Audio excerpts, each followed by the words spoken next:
Now, he never made an open-ended, unconditional, unequivocal, I'll be here for every single day of the offseason program. He didn't do that. And he had that funny line, does tomorrow count? Well, there isn't practice tomorrow, or as the case may be today. They're not having OTAs yet. It's still phase one. It's not practice. I don't even think they can talk to the coaches in the formal setting yet. Right. But the vibe was far different than it's been. And it very well could be that he allowed his animosity with the Green Bay front office to affect his involvement with the team to get him to stay away as a middle finger to them. And it's the old cut off your nose to spite your face. It makes him not in position, his teammates not in position to be as good as they can be, but he's so pissed off at Brian Gutekunst and company, he's willing to not be there just to piss them off. Or he just doesn't want to be around those guys, doesn't want to be there, doesn't want to be in that building. They're not being good to me. They're not treating me right. I don't want to be there until I have to be. It's the only way I can express my displeasure without getting myself in any trouble.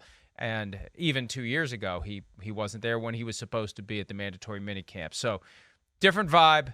We'll see if he's there every day. I assume that New York media corps he's so excited to work with will keep us updated on the days he isn't there. But it seems like the spirit is willing. He wants to be there. He wants to look. He's got to get ensconced in New York. He's got to find a place to live. It's a new reality for him. He said he grew up in a small town in Northern California. He's been in a small town for 18 years in Green Bay.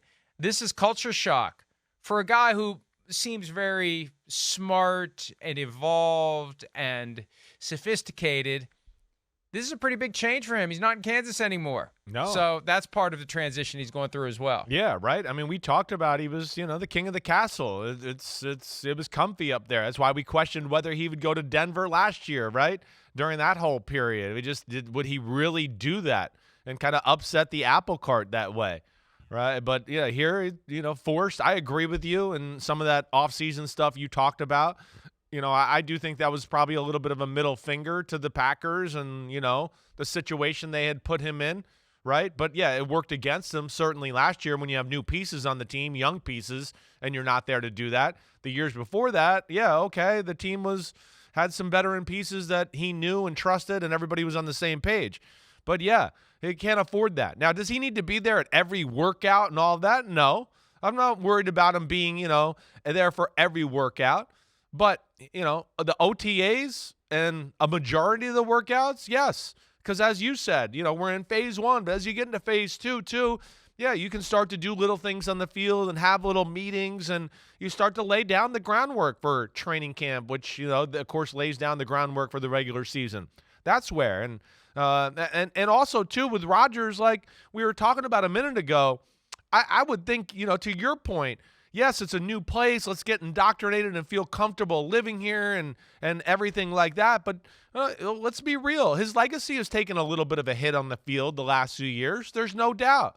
He's got a real chance here to, remind people how awesome he is.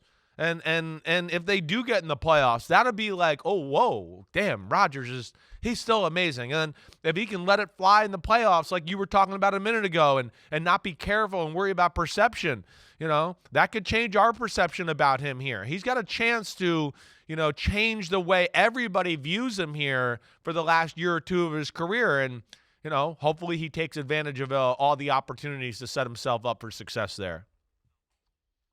Now, during the press conference, he said he's only thinking about this year.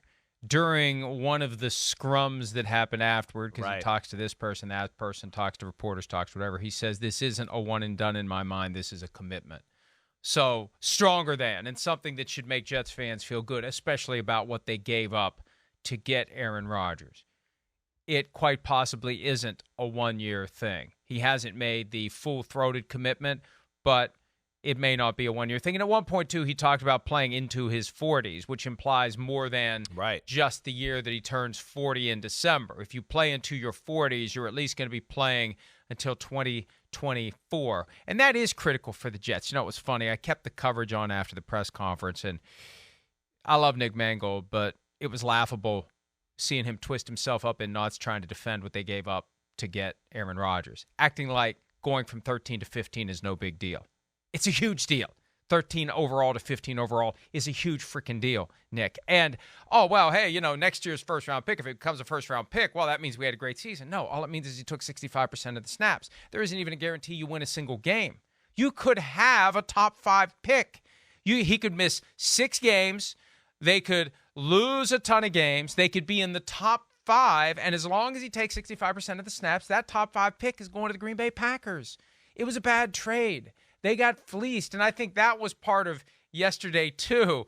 Let's not spend a lot of time talking about what we gave up to get this guy. Let's make it all positive and future and focus on that. Let's not do any navel gazing about the fact that he was never playing for the Packers again. The Jets were competing with no one, and they gave up all that stuff because at the end of the day, they wanted him. And somebody raised the point with me, just a reader with an email that came last night. It makes a ton of sense, and I'd give the person credit if I had the email in front of me right now.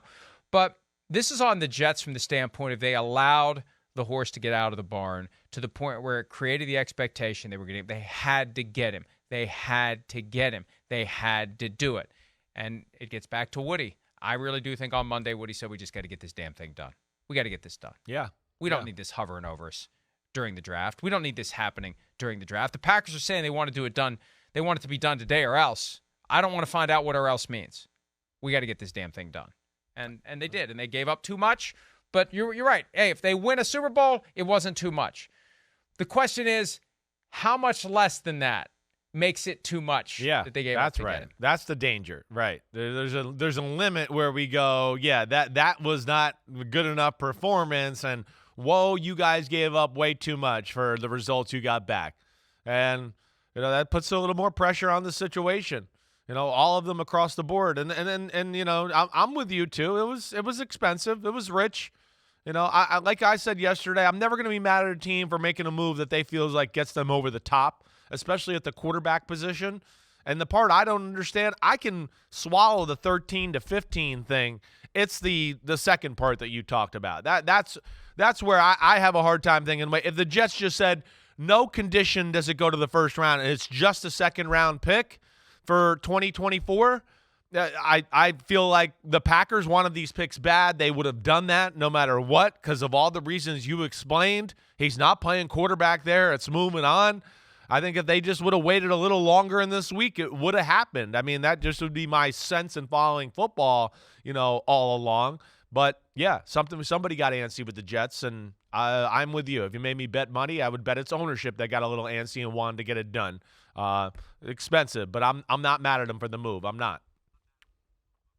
And so, to follow up on what I said earlier this week, in the event that any of the folks out there listening or watching missed it, I think that the Packers were more committed to their nuclear option than the Jets were committed to theirs. Maybe. Because at the end of the day, Rodgers was not showing up and squatting. Rodgers wasn't going to say, I'll take $60 million to sit on the bench. The Packers were willing to do it. The David Bakhtiari thing from a couple of weeks ago that he threw out there as a possibility, I think the Packers were more willing to do it than Aaron Rodgers was willing to go along with getting $60 million to be emasculated and benched and frustrated and stuck behind Jordan Love. No amount of money would allow him to go through that, and they know him well enough. 18 years. They knew.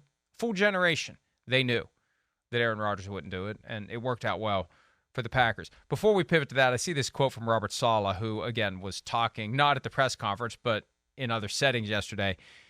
Rodgers already went to one of the meetings today and was walking around barefoot, so he's right at home.